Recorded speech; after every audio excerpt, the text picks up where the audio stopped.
Three Indiana Fever players made history by earning spots as WNBA All-Star starters, but that achievement was quickly overshadowed by a much bigger controversy. WNBA player voting ranked Caitlin Clark as only the 11th best guard in the league, a surprising result considering she is tied for 4th in scoring and ranked 2nd in assists across the entire WNBA. Today, we're breaking down the claims of vote manipulation and the mystery surrounding 400,000 votes that appeared unexpectedly, as many believe this situation has exposed a deeper issue of jealousy within the league. This isn't just speculation or criticism, because there is documented evidence that has fueled the debate. Do you think Caitlin Clark was treated unfairly in the All-Star voting? Share your thoughts in the comments. This is 100% rigged. Make no mistake about it, this is rigged. Paige Bueckers coming in first over Caitlin Clark in fan voting. Knock it off, man. Just stop. Just stop. Just stop. This is nasty work, what y'all did. This is nasty work. 400,000 votes in 3 days for Paige Bueckers. Really? Really? The biggest story this week should have been the Indiana Fever making franchise history. Caitlin Clark, Aaliyah Boston, and Kelsey Mitchell were all selected as WNBA All-Star starters, marking the first time the Fever have ever had 3 players start in the same All-Star game. This wasn't based on fan votes alone either. Their selections came through the combined voting results from fans, the media, and fellow WNBA players, making the achievement even more impressive and a major milestone for the franchise.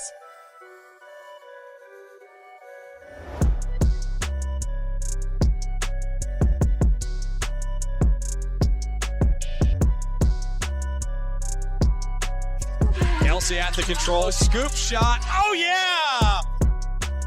Clark, bullseye! Who's in here? Boston pulls. Knocks it out. Caitlin Clark. Are we having fun yet? Mitchell, 3-point. Kelsey Mitchell's journey makes this achievement even more meaningful. Before Caitlin Clark joined the Indiana Fever, Mitchell had never started an All-Star game and had gone 6 seasons without reaching the playoffs. After Clark's arrival helped transform the Fever into one of the league's biggest attractions, Mitchell finally earned her first All-Star starting spot. Many see that as a clear example of how a superstar can elevate the players around her. The fan voting was also impressive, with Paige Bueckers finishing first among guards with 145,551 votes, while Clark followed closely with 123,321, a difference of only about 22,000 votes out of more than 1 million cast. Both players received far more votes than the rest of the guards in the race. Adding to the conversation, Fever guard Sophie Cunningham recently said she believes opposing teams are intentionally targeting Clark during games. Shit happens every single game to her, and the league and the refs do absolutely nothing about it. It's been a minute since you got fined on this podcast. I have, but then you see the videos of literally kneeing and cheap shotting C in the throat. If she did that to any of our teammates, we'd be pissed. But they're definitely targeting her, and the league and the refs do nothing to protect her. This wasn't just a random opinion from a fan online. It came directly from Clark's teammate, Sophie Cunningham, who publicly said the physical treatment Clark receives game after game points to a pattern that goes beyond normal defense. What should have been a celebration of the Fever's historic All-Star achievement quickly turned into a controversy once the voting breakdowns were released. As people compared the player and media votes, many began to understand why Cunningham felt the need to speak out. Looking at the voting timeline, the earlier fan vote total showed Aaliyah Boston leading all frontcourt players while Caitlin Clark was the top guard. At that point, Paige Bueckers was in 5th place and nowhere near the top. Then, during the final 3 days of voting, the numbers changed dramatically. According to accounts that tracked the voting updates, Bueckers reportedly gained around 400,000 votes in just 72 hours, a huge jump that surprised many since she had been sitting in 5th place only days earlier. Y'all mean to tell me from the last time the voting took place, that was public, Caitlin Clark was 2nd, Aaliyah Boston was 1st, Paige Bueckers was 5th. She was in 5th place.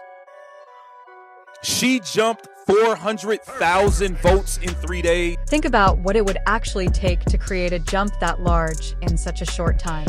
This wasn't just a few thousand fans remembering to vote before the deadline, or a viral highlight bringing in some extra support. A surge of that size would require a huge amount of consistent voting over several days, far beyond the typical increase seen at the end of fan voting. While every fan base usually gets a late boost, this jump stood out because of its scale. One explanation being discussed is the strong support from the Yukon community. Paige Bueckers came from one of the most passionate and organized college basketball fan bases, and some believe that network rallied heavily during the final days of voting. Yukon fans are known for showing strong support, but many question whether even such a dedicated fan base could produce a 400,000 vote increase in just 3 days after she had been sitting in 5th place. Y'all mean to tell me her popularity, her name is so hot that she jumped 400,000 votes in 3 days? WNBA voting scandal. This is rigged. It's clear as day. Paige Bueckers wasn't getting no more votes than Caitlin Clark. Knock it off. Stop it. In terms of fan voting, absolutely not. This is a rigged job by the WNBA. They just did not want Caitlin Clark to be a captain once again, and they want to make it look like other players are more popular than her. This is 100% rigged. When the final voting results were released, Paige Bueckers finished with 145,551 fan votes, while Caitlin Clark received 123,321, a difference of about 22,000 votes. Just days earlier, Bueckers had been well behind, yet she not only caught Clark but also moved ahead of Aaliyah Boston, turning what had looked like a comfortable lead into a very close race. That dramatic late surge sparked plenty of questions.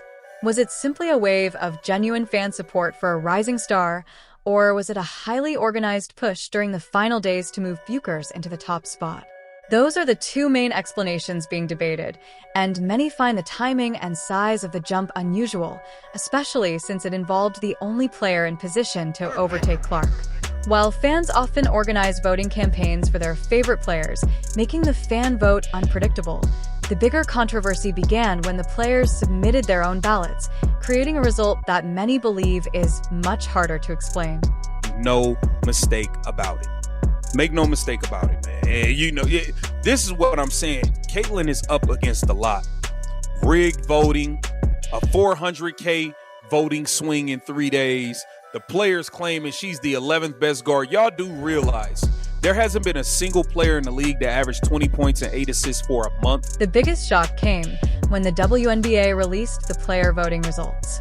According to the ballots submitted by fellow players, Caitlin Clark was ranked as only the 11th best guard in the league, while Paige Bueckers received the top spot. That ranking immediately raised questions because Clark's numbers tell a very different story. She is tied for 4th in the WNBA in scoring with 21.2 points per game and ranks 2nd in assists with 8.2 per game. Combined, those averages give her the highest points plus assists mark in WNBA history. Despite producing a record-setting season, many were surprised that the players who compete against her throughout the year ranked 10 other guards ahead of her. Clark was voted the 11th best guard in the league by WNBA players. And also, which was disgusting, Kelsey Plum was voted as 12th. She's averaging nearly 25 a game.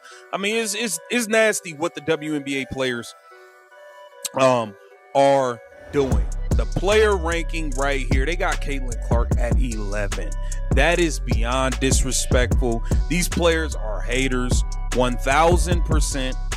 They are haters. They are haters. That's what's going on right here. There's nothing more, nothing less. These players are jealous. They are envious. They are hating on Caitlin Clark. 1,000%. Make no mistake about it. Caitlin Clark wasn't the only player who received a surprising ranking. Kelsey Plum was voted the 12th best guard despite averaging nearly 24 points per game this season. Seeing two of the league's most productive scorers placed outside the top 10 led many to question whether it was more than just a coincidence. According to ESPN, Only about 85 of the WNBA's roughly 180 players submitted ballots for the voting, meaning fewer than half of the league actually participated. Reports also suggested that some teams never received ballots, making the voting pool even smaller than many fans realized. As a result, this wasn't a ranking decided by every WNBA player, but by a limited group of participants. Even so, those results quickly became a major talking point online, despite being based on votes from less than half of the league's players. 11th? You know, Caitlin Clark is carrying the highest points and assists combined averages in the history of the sport. And she ain't guarded like she's the 11th best guard.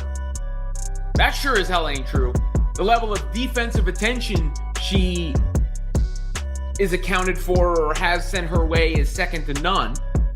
So I simply cannot buy that on merit she's 11. For longtime WNBA followers, this situation may not seem new because similar voting results have happened before. During her breakout 2023 season, Sabrina Ionescu was ranked as only the 19th best guard by her fellow players, even though many fans and analysts considered her one of the league's biggest stars. Candace Parker was once voted the league's most overrated player while she was sidelined with an injury, and Kelsey Plum has also received surprisingly low rankings in player voting over the years. Looking at these examples together, some believe there is a pattern where players who receive major attention and recognition from outside the league are often ranked lower by their peers. Sabrina experienced it, Candace went through it, and now many argue that Caitlin Clark is facing the same treatment, leading to questions about whether this trend extends beyond a single year's voting results. There ain't some animosity for Caitlin Clark, or whatever word you want to use. And it trickles down to the Indiana Fever as well. You know, Aaliyah Boston was 8th in the player rankings in the front court. Now the Fever are supported by the fans, obviously. Where was Kelsey Mitchell was 7th in both. So every Indiana Fever player was significantly lower than how they were rated by the fans. Some people have speculated that the voting may reflect frustration over attention, recognition, and the league's changing spotlight, but it's important to recognize that this is only a theory and has not been proven. The idea being discussed online is that some veteran players could resent newer stars who quickly became the center of attention, although there is no direct evidence confirming that explanation. What is factual, however, is the timing. The player voting results were released just over a week after Alyssa Thomas made contact with Caitlin Clark's throat during a loose ball play, an incident that the league later reviewed and upgraded to a flagrant 2 foul. That sequence of events led many fans to draw their own conclusions. Supporters argue that if Clark's on-court production, reflected in her scoring and assist numbers, wasn't fully recognized in the player voting, it naturally raises more questions about how she is viewed and treated by some of her peers. While a voting ballot and an on-court foul are two separate things, many observers believe the timing has fueled a broader debate about Clark's place within the league. Caitlin Clark's popularity and the fact that she came into the league and has been talked about more than anybody else and given credit for, rightfully so, the explosion in the league has led to the pushback, blowback, and resentment more than anything else, rather than, you know, what the right-wing folks will run with, like, she's straight and white, so she's hated.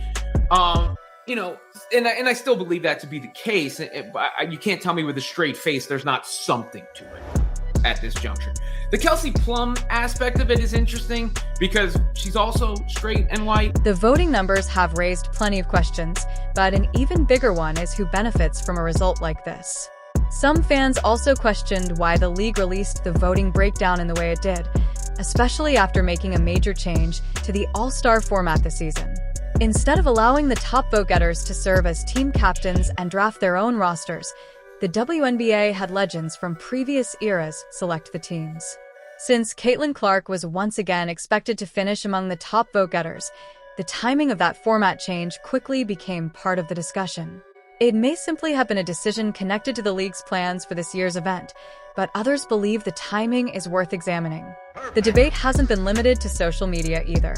Veteran sports journalist Christine Brennan said Clark's player ranking was one of the most interesting stories she has covered, adding even more attention to the controversy surrounding the All-Star voting. This wasn't criticism coming from an anonymous social media account. It came from an experienced journalist who reviewed the same voting results and openly said the numbers were difficult to explain. When respected voices begin questioning the outcome, the discussion naturally gains more attention. Fans also pointed to what they see during games, asking why opposing teams consistently assign their best perimeter defender to Caitlin Clark, trap her, pressure her, and build defensive schemes around stopping her if she is truly viewed as only the 11th best guard. Many argue that teams don't create that level of defensive focus for players they don't consider a major threat. That has fueled a broader debate, with supporters claiming Clark is often undervalued despite her impact on the league. They point to disputed foul calls, her player vote ranking, and promotional decisions as examples, while also noting that her popularity continues to drive jersey sales, ticket demand, and television interest. To many fans, the contrast between her commercial impact and the recognition she receives has become one of the biggest talking points surrounding the WNBA. Caitlin Clark has faced plenty of challenges since entering the WNBA. She was involved in an on-court incident that was later upgraded to a flagrant 2 foul after league review, has played through a highly physical style of defense, and was ranked 11th among guards in the player voting despite putting together a historic season. Even with those obstacles, she remains tied for 4th in scoring and 2nd in assists, while producing numbers that stand out in league history. Through every challenge, she has continued to perform at an elite level. Now the focus shifts to Chicago, where fans will have the chance to support her and the Indiana Fever's All-Star trio in person. While the player voting sparked debate, many believe the fans have consistently shown how highly they value Clark through their support. With the MVP race still ongoing and the playoffs ahead, she has another opportunity to answer the criticism on the court. Do you think Caitlin Clark was treated unfairly in the All-Star voting? Share your opinion in the comments, and don't forget to like, subscribe, and turn on notifications so you never miss the latest WNBA news and updates.